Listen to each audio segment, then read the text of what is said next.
Middle east की जंग America बुरी तरह से हार चुका है। हार की बौखलाहट में डोनाल्ड ट्रंप और उनके अधिकारी अब गंदी गंदी हरकतों पर उतर आए हैं। दुनिया को धमका रहे हैं, ईरानी नेताओं के खिलाफ गंदी बातें फैला रहे हैं।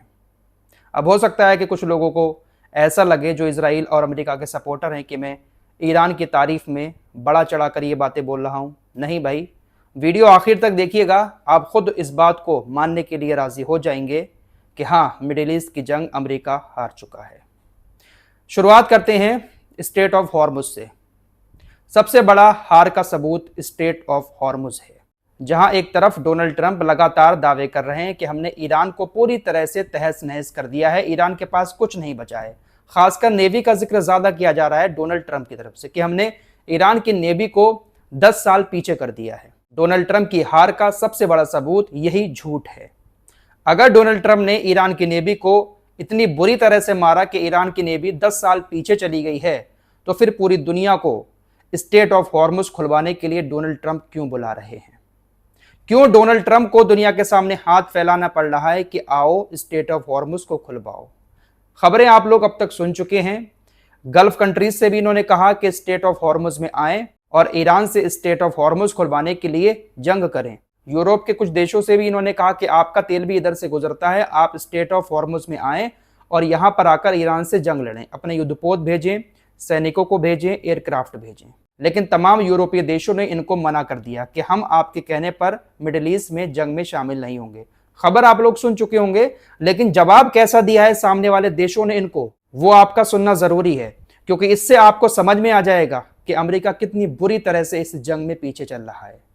अगर कोई जीत रहा होता है तो उसका साथ देने सब आते हैं, लेकिन अगर कोई हार रहा होता है तो उसके बीच में कोई नहीं आता है, चाहे फिर वो आपका कितना ही बड़ा दोस्त क्यों ना हो। कल इन्होंने अरबी देशों से कहा कि जंग में शामिल हो, कुछ चुनिंदा यूरोप के देशों से कहा कि आप शामिल हो। अब इन्होंने आज डायरेक्ट नाटो से कह दिया कि आप स्ट्रेट ऑफ हॉर्मुज में आए और ईरान से जंग करके स्ट्रेट ऑफ हॉर्मुज को खुलवाएं। नाटो का मतलब होता है 32 देश, 32 से 33 देश नाटो में शामिल हैं। तुर्की भी इसमें है, अमेरिका भी है और यूरोप के तकरीबन 30 देश हैं। नाटो से कहा कि आप स्ट्रेट ऑफ हॉर्मुज खुलवाने आओ, हमने आपका हमेशा साथ दिया है, हम आपके साथ हैं। अगर आप नहीं आते हो स्ट्रेट ऑफ हॉर्मुज को खुलवाने तो फ्यूचर में आपके ऊपर बहुत सारे एक्शन लिए जाएंगे। ये आपके लिए बहुत बुरा होगा आने वाले टाइम में अगर आप हमारे कहने से स्ट्रेट ऑफ हॉर्मुज में ईरान से जंग लड़ने नहीं आते हो। अमेरिका की ये हार नहीं तो और क्या है, पूरे नाटो को बुलाना पड़ रहा है उस आर्मी को मारने के लिए, उस आर्मी से स्ट्रेट ऑफ हॉर्मुज खुलवाने के लिए जिसके बारे में ये झूठ फैला रहे हैं डंके की चोट पर कि 10 साल ईरान की नेवी को हमने पीछे कर दिया है। दोस्तों, इस तरह का झूठ वही शख्स फैलाता है जो बहुत बुरी तरह से पिट रहा होता है। नाटो के तमाम देशों ने साफ मना कर दिया है कि हम स्ट्रेट ऑफ हॉर्मुज में नहीं आएंगे। क्या जवाब दिया है किसने, पहले वो बताता हूं, उसके बाद मुज्तबा खामनेई को लेकर कितनी गंदी बातें इनकी तरफ से फैलाई जा रही हैं, किस तरह की बेहुदा बातें फैलाकर ये एक मौका तलाश रहे हैं कि कैसे भी करके हम अपनी जीत का डंका ऑफिशियली बजा दें। फिलहाल सबसे पहले डोनाल्ड ट्रंप ने चाइना से कहा कि चाइना को स्ट्रेट ऑफ हॉर्मुज में आना ही पड़ेगा, अपने युद्धपोत भेजना ही पड़ेंगे। अगर चाइना अपने युद्धपोत नहीं भेजता है तो मैं चाइना का दौरा नहीं करूंगा। ये चाइना के दौरे पर जाने वाले हैं कि मैं चाइना के दौरे पर नहीं आऊंगा अगर आपने यहां पर युद्धपोत नहीं भेजे। फिलहाल चाइना ने साफ मना कर दिया, मना नहीं किया डायरेक्ट कि हम नहीं भेजेंगे। चाइना की तरफ से स्टेटमेंट आया कि हम तमाम देशों से इलाके में शांति बनाए रखने की अपील करते हैं। चाइना ने कहा कि समाधान युद्ध नहीं है, बातचीत है, लिहाजा तमाम देश इलाके में शांति बनाकर रखें। चाइना ने डायरेक्ट मना नहीं किया, बल्कि इस तरह का स्टेटमेंट डोनाल्ड ट्रंप के बुलावे पर दिया। साउथ कोरिया से भी डोनाल्ड ट्रंप ने इस जंग में शामिल होने के लिए स्ट्रेट ऑफ हॉर्मुज में आने को कहा, लेकिन साउथ कोरिया की तरफ से भी साफ मना कर दिया गया है।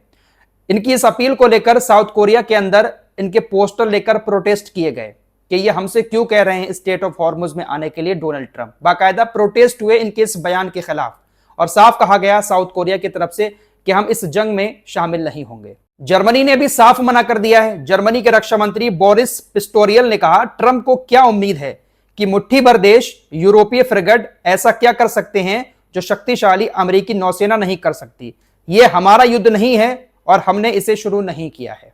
ये छोटे जवाब नहीं है दोस्तों, ये सारे जवाब वो दर्शाते हैं कि अमेरिका इस जंग में कितनी पीछे चल रहा है। अमेरिका जो चाह रहा था वो ईरान के साथ नहीं कर पाया है।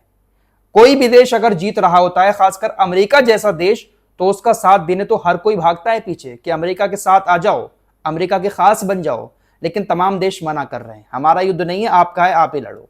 और हम मुट्ठी भर देश क्या कर लेंगे जब आप कुछ नहीं कर पा रहे हो। ब्रिटेन की तरफ से भी जवाब आ चुका है। ब्रिटेन के प्रधानमंत्री कीर स्टारमर ने कहा कि स्ट्रेट ऑफ हॉर्मुज को फिर से खोलना आसान काम नहीं है और ब्रिटेन ईरान के साथ युद्ध में नहीं उलझेगा। दोस्तों, इन सारे देशों के जवाब मैं आप लोगों को इसलिए सुना रहा हूं क्योंकि ये सारे के सारे देश अपने आप में एक बड़ी ताकत हैं और अमेरिका के बहुत खास दोस्त माने जाते हैं, लेकिन जंग में आने से मना कर रहे हैं। साफ कह रहे हैं, खुलवाना इतना आसान नहीं है। कौन जीता है यहां पर, अमेरिका या ईरान? भले ही अब ये ईरान के साथ कुछ उल्टा सीधा करके दुनिया में अपनी जीत का डंका बजा दें, लेकिन अभी की जमीनी हकीकत यह है कि अमेरिका मिडिल ईस्ट की जंग बहुत बुरी तरह से हार रहा है। नॉर्वे देश ने भी डोनाल्ड ट्रंप को साफ मना कर दिया है।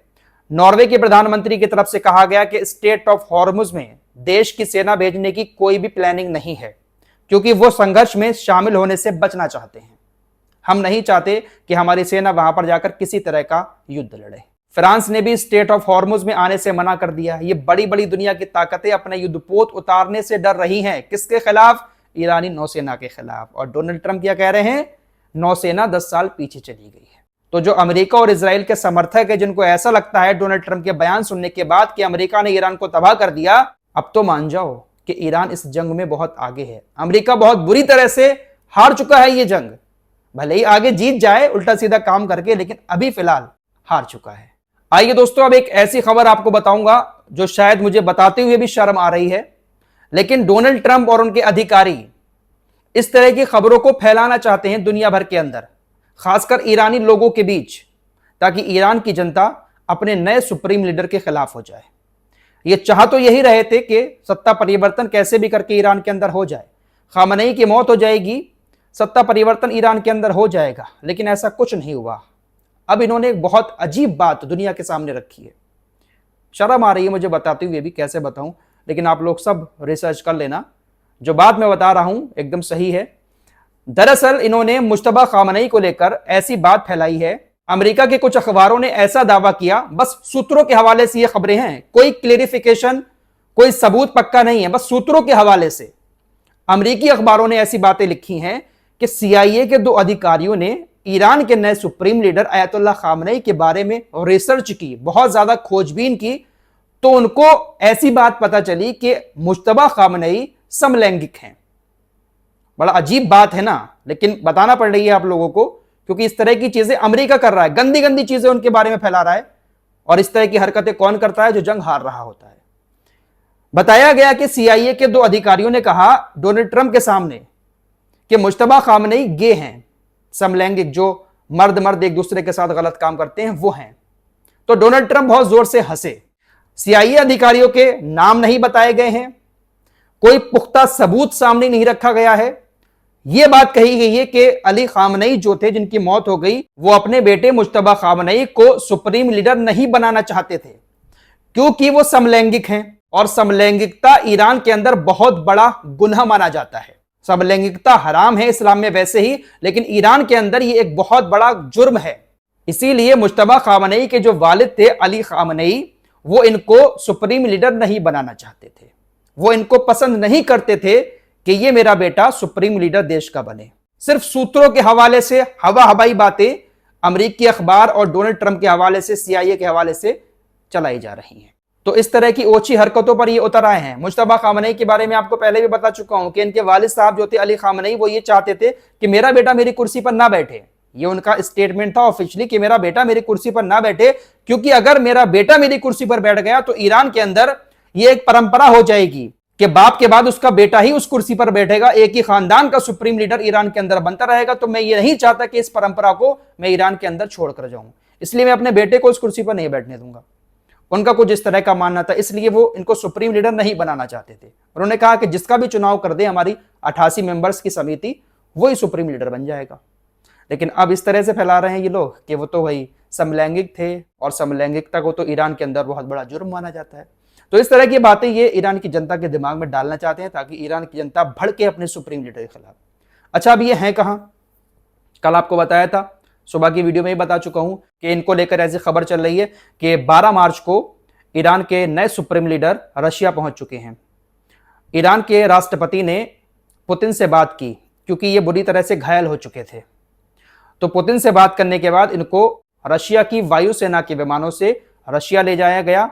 मोरक्को, जो रशिया की राजधानी है, वहां पर एक हॉस्पिटल में इनका इलाज हुआ और अब एक पुतिन के ही किसी ठिकाने पर, जहां पर पुतिन रहते हैं, उन्हीं किसी ठिकानों पर इनको रखा गया है। यह बात फिर सामने आई है कि हॉस्पिटल में इलाज के बाद ये अब पूरी तरह से सेफ हैं, सही हैं और पुतिन के किसी ठिकाने पर ये रह रहे हैं।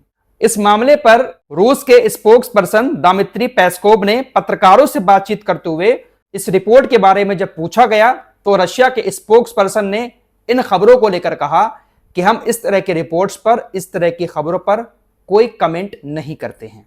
रशिया के स्पोक्स पर्सन ने कहा कि हम इस तरह की खबरों पर कोई टिप्पणी नहीं करते हैं। तो कहीं ना कहीं शक हो रहा है कि हो सकता है कि ईरान के सुप्रीम लीडर रशिया में ही हो, उनका इलाज चल रहा हो, क्योंकि जो पहला हमला हुआ था जिसमें अली खामनेई की मौत हुई थी तो उसमें ये घायल हुए थे। ये चीजें तो कहीं ना कहीं सामने आई थी, लेकिन 12 मार्च को वो रशिया गए हैं। ऑफिशियली अभी ईरान की तरफ से भी नहीं बताया गया और न ही रशिया की तरफ से बताया गया। अच्छा, इनकी थोड़ी सी पर्सनल जिंदगी के बारे में आपको बता दें। अमेरिका जो इनको लेकर गलत खबरें फैला रहा है, दरअसल इनकी शादी हुई, इनकी बीवी का नाम ज़हरा हद्दाद आदिल था, जिनकी अभी इजराइल के हमले में मौत हो गई। इनके बच्चों के बारे में कहा जाता है कि इनके 2 बच्चे हैं, लेकिन वो लड़के हैं या लड़कियां हैं, उनके नाम क्या हैं, वो कहाँ रहते हैं, इसकी जानकारी किसी के पास नहीं है। 2 नहीं 3 बच्चे हैं, लेकिन तीनों की जानकारी सार्वजनिक नहीं है, किसी को नहीं पता है कि कहाँ हैं, क्या करते हैं, क्या नाम है। ये है इनकी पर्सनल लाइफ। फिलहाल जो अमेरिका और इजराइल के सपोर्टर हैं, इस रिपोर्ट को देखने के बाद ये तो समझ ही गए होंगे कि जीत कौन रहा है और हार कौन रहा है। इस रिपोर्ट में इतना ही। कुछ और खबरों के साथ फिर हाजिर होंगे। अपना ख्याल रखिएगा। अल्लाह हाफिज़।